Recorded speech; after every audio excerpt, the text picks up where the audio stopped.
just very quickly about who is Property Rights Australia and what we are. So we're a grassroots community organisation. We don't get any funding from anyone except our members. Okay, I better use this. So we don't get any funding from our members. Only from our members, not from oil companies or coal companies. So really, we're about protecting people's property rights.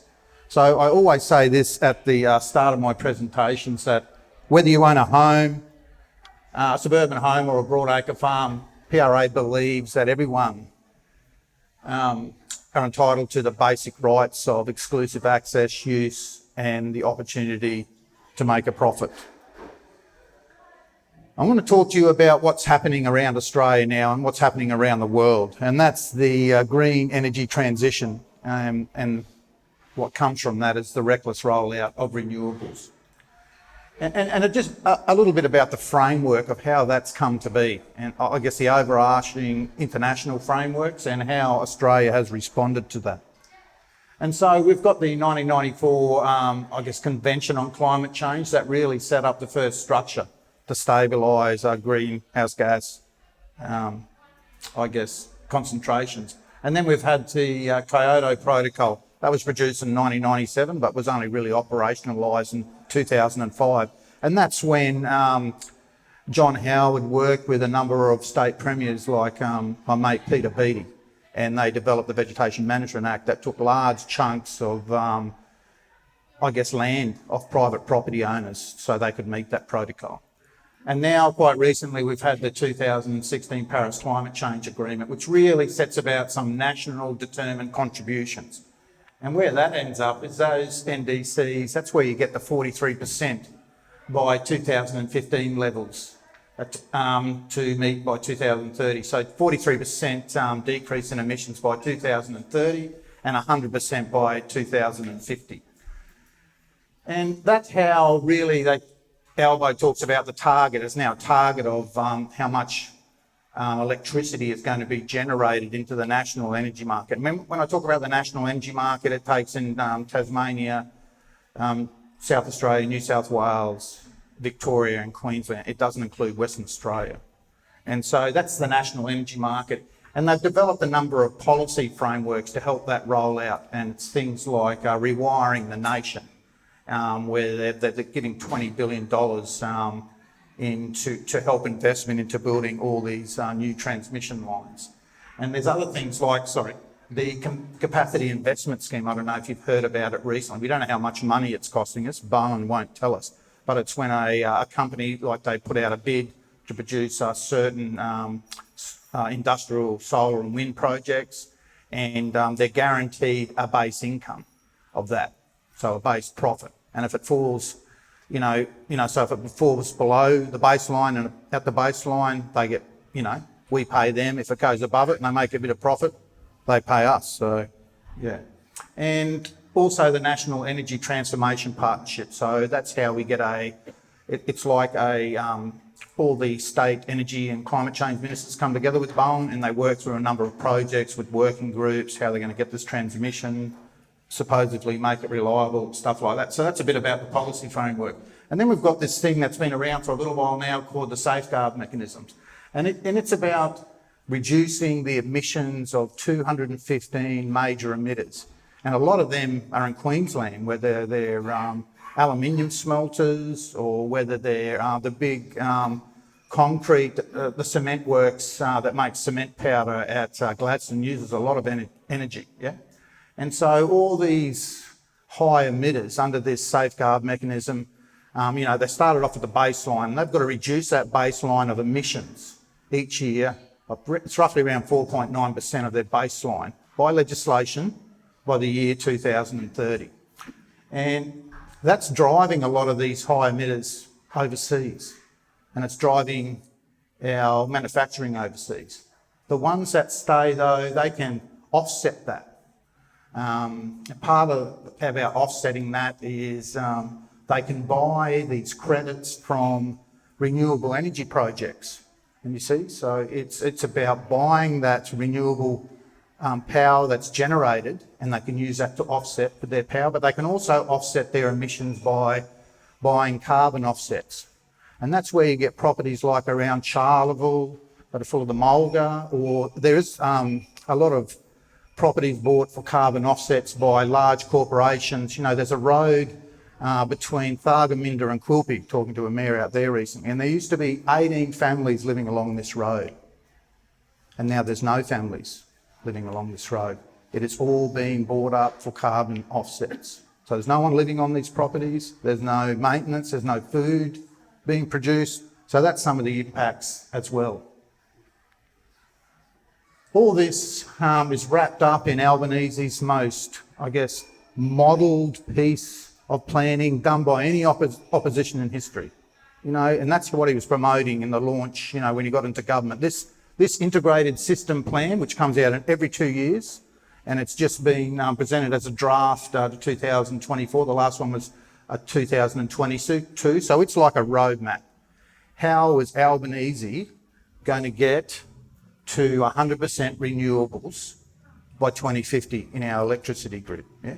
And it's made up of they call it the optimal development pathway.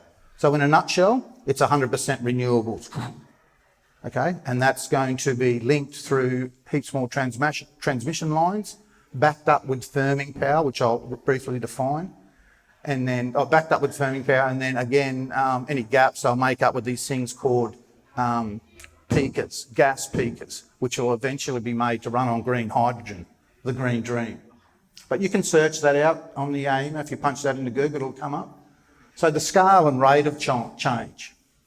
So some people here might have heard this definition, but they call renewables variable renewable energy, because when the sun doesn't shine and the wind doesn't blow, you don't get any energy, yeah? So you get these peaks up and down, and it's those troughs where, you know, modern human societies need energy like we need oxygen. But renewables produce energy like a rain on a dryland crop. Sometimes you get some, sometimes you get too much, sometimes you don't get any. And that's the problem with renewables. But we're running headlong into this 100% renewable target faster than most other countries in the world. And it is the new gold rush. But unfortunately, we are being deceived because it is fool's gold. So what's it going to look like, this energy grid? We're going to have large-scale wind complexes.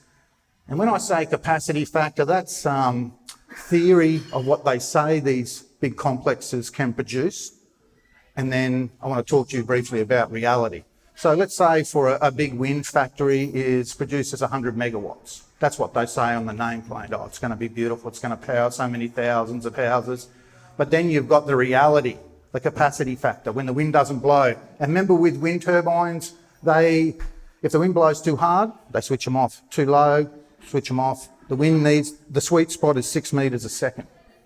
Okay, so with a 30% capacity factor, you only get, say if it produces 100 megawatts, it's only 30 megawatts. And that's where they need to overbuild so much. And the same with solar. Its capacity factor is 25%, so you've got to quadruple that. Offshore wind is about 50 to 55%. Emerald Wind Farm out the back of Cairns, been there for 20 years. Its capacity factor is 18%.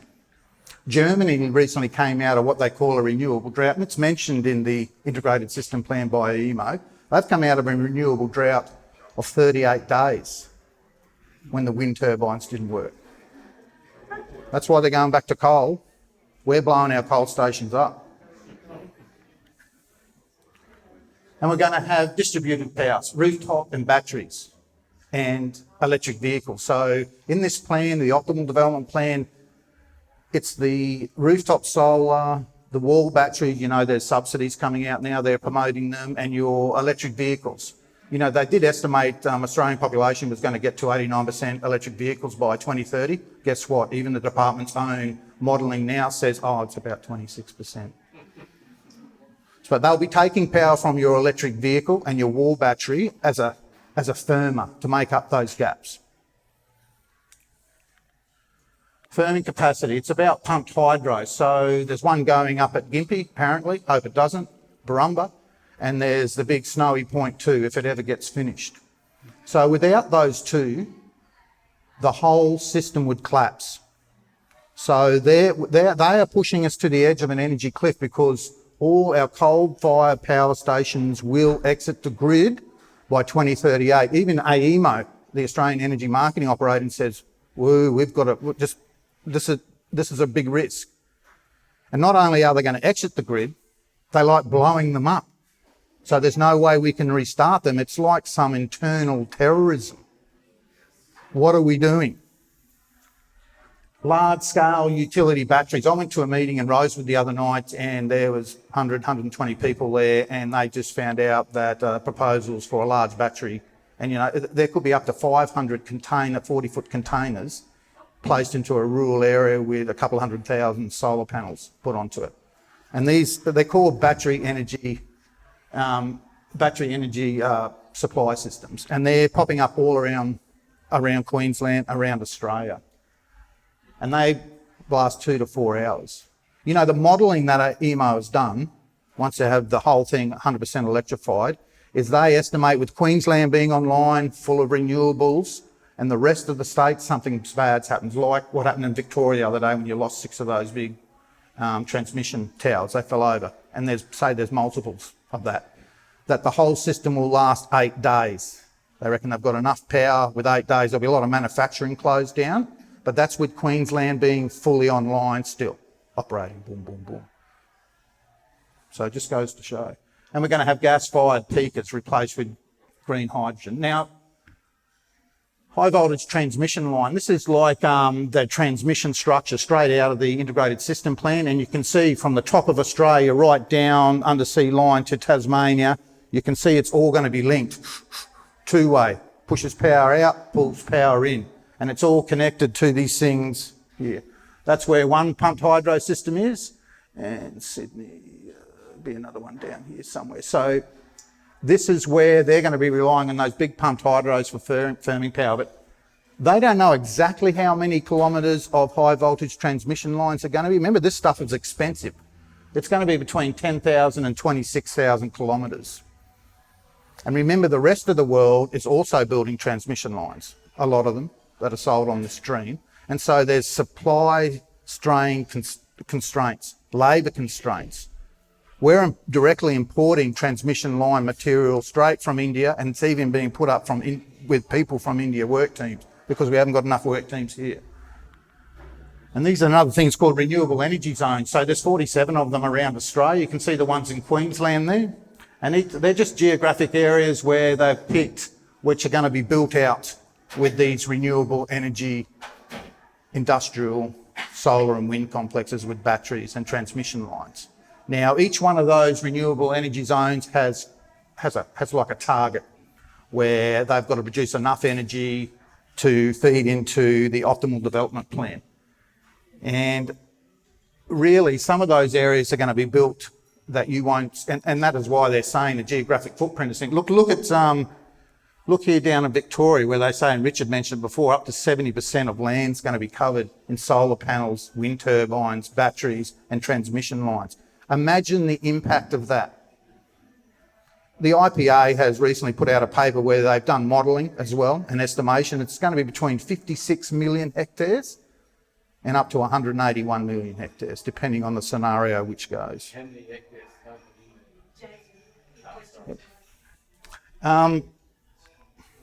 So they've got scenarios, what they think, how they're going to get to this 100% renewables. The first one's a step change scenario.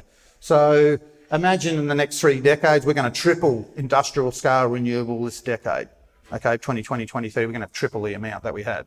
And then we're going to double that again, and then double that again. Because remember the overbuild that's required for renewables with the capacity factor. So they think that's most likely, and that's what's on track. Then they've got this other scenario, which is the green energy export scenario, where they think, and you've heard Bowen and De Brenny, and I won't mention the carpetbagger that's with them, but I mean, they're going to start producing hydrogen out of and exporting it out of the port of Gladstone, yeah, and they're going to export it to. They've already got contracts in place with Germany, Japan, for a source of power. So that's 34 times the amount of geographic footprint for wind and solar than we have now. So that And I'll show you a map of what that means, how much, it's a lot more than what we've said. And so this is back to the step change scenario, if you remember, the triple, double, double in the next 3 decades. So this one here is where we are now. So the green is wind and the yellow is solar. That's next decade, and that's the decade after. So that's where they want to be. So that's what they think is most likely. But you know, Queensland and a few other states, they want to go to the hydrogen export. That's what they want to do. So hydrogen takes a lot of energy to break down and separate the hydrogen from water, and they use that with the electrolyzers. That is even though it's called the hydrogen superpower, there is actually the export, green export. So here we got now, next decade, look where we are here with Queensland. So we're talking massive areas of our landscape that are going to be covered up in this stuff. Have you seen any maps that the states put out about the geographic footprint at the moment? You haven't seen anything, have you? And this is a slide taken from a presentation that was provided by the CEO of the Gladstone Port Authority recently at an engineering forum. And they were saying, he was spruiking, you know, we're going to export hydrogen out of the port of Gladstone, but to do that, you know, we're going to need 45,000 megalitres of water. But we're also going to, because it takes a lot of power, like I said, 10,000 wind turbines. And that's just in behind Gladstone in that renewable energy zone. And guess what? Plus 2,500 kilometres of solar panels, 630,000 acres, around 250,000 hectares in one area. And believe me, it's already happening. And you think, oh, Jim, mate, I don't think that's right. Well, England has just announced, the UK, they're going to build 18,000 wind turbines between now and 2030. So the spatial footprint. Now, Steve Navikoski's given me this map. He's a gem. So this is just what's happening now, because you've got a lot of development from Gladstone right up these coastal ranges out to the back of Cairns, down around the Wide Bay area and out through the Darling Downs, even now in Brisbane. Because remember, in the small print of de Brenny's renewable energy rollout and the rollout of renewable energy zones, there's a small print there, or they can have further renewable development outside these renewable energy zones to make up the power. So don't think, oh, geez, I'm lucky I don't live in one of those zones, because they'll build them wherever they have to. So that's just shows you, it's a bit hard to see, but you can see all next to these national parks here on the top of these ridges are wind developments. And that is where, like Richard mentioned before, they are blowing the tops off these mountain ridges, pushing these big tracks up that are 85 metres wide, and I'm talking these steep ranges. They've never been cleared with agriculture because it's too hard to clear. They're right up the top of these mountains. This is the last bastion where all these precious flora and fauna are surviving. In some of the work instructions for the companies building these big wind developments, there's actually, you know, Steve Navikoski's actually seen koalas, taking photos of them in the bush that it's going to be cleared the next day. They are actually given instructions to actually euthanize, and you might have seen this in the media, koalas by carrying a steel rod or crowbar and a pit to the back of the head. Now, you imagine if I did that as a farmer, I'd be in jail. Yeah. Right. And where are the greens? You know where they are? All I hear is crickets. They're supporting this. So the spatial footprint, you know, that's actually been, there's more than 1,000 projects at a national scale now. There is nearly 1,400. And remember, this is going to be tripling this decade, doubling after that, and doubling after that. It's going to destabilise our agricultural productivity, fracture, division, and hollow out our regional communities. Fires, environmental impacts. So 200,000 hectares are going to be affected just with the projects we've got now and 46,000 kilometres of road. And it's a very unbalanced regulatory environment and the interrelationship of all these things. Here's a picture of insurance issues. The insurance issues, if you live next to a big solar farm or factory and wind development, what happens if you are cockies, like cockies do, light a few fires, get the permits, but they burn out the next door neighbour, and it's a big wind factory. And I've only got $20 million public liability, but the factory's worth $750 million. People can't get insurance to cover themselves. And these people down south can't either. Now, solar panels burn, and so do the big lithium batteries next to them. That's a picture of one that's recently burned in South Australia. There was another one in Bouldercombe, just near Rockhampton. That's a picture of Greece. Do we want the landscape of Australia to look like that in the years to come? And guess what? These panels are all made in China, so they're loving it. You know, they're loving it. We are giving our energy sovereignty to a foreign power, and you know, China doesn't exactly love us, yeah? As soon as we did the rally down in Canberra on the 6th, you know, it came out, the Greens came out that, well, you know, agriculture really needs renewables to survive. And you can run sheep under these things. Look, and they do well. And, you know, they forgot to mention all the cables running under here. How are you going to rejuvenate the pasture? How are you going to fertilise the pasture? How are you going to put watering points in there? How are you going to undertake cell grazing? But you can see how they've got a bit scared. There's a wind turbine that caught on fire. It happens about 1 in every 300. Very hard to put out because remember they're 300 metres tall. And these are some of the turbines. That's the 300 metres at the tip. And this is some of the, look at some of the clearing here that's done up on the top of ridges. And that is happening not just in Queensland, but all around Australia. There's some of the big bases that they're doing. There's 1,000 cubes of concrete into each base. There's one being developed there. 1,000 cubes, and it's all about lowering emissions, isn't it? If you know anything about concrete manufacturing, you know how much emissions in it. That's the size. Look at the quarrying that they're doing. And remember, under the reef legislation, I can't have a bare area on my property, being a bee farm, bigger than a kitchen table, or I can get a knock on the door by the reef police, where these guys seem to be able to do what they want. There's a scale of the new invasive species, these things. And then you've got the lights, because they're so tall. There's people living at Caban, this is just one example, 70 k's southwest of Perth, Cairns, that lie in their beds at night, and when they look up at the ceiling, they all just see it's blood red because of these lights. Then there's the noise. That's up at Caban. And then there's all the animals up on top of these ridges that are getting smashed up, chewed up. And this is how we've responded. We've recently done carried out a big rally in the front of Parliament House down at Canberra, and we had a good roll up. The Greens and all that said we had about 100 people there, but there's nearly 3,000 people there. And they said we were paid off by, you know, the big coal and oil producers, but we all obviously made our own way down there. And that's just a few pictures. And then we had some really good meetings with the opposition, and we worked out some strategies going forward. So really what we want is to just pause. We're not going to boil to death overnight. We want secure energy, because energy security is national security, yeah? We don't want to live in energy poverty in Australia. We want our manufacturing to stay here, and we don't want energy rationing. And that's what we will get under 100% renewables.